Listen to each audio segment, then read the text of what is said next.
กระพริบแล้วเน้นมองเห็น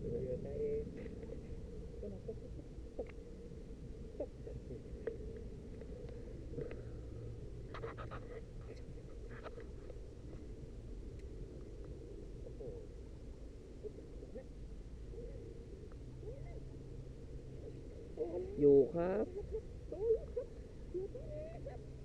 ไม้เดียวครับ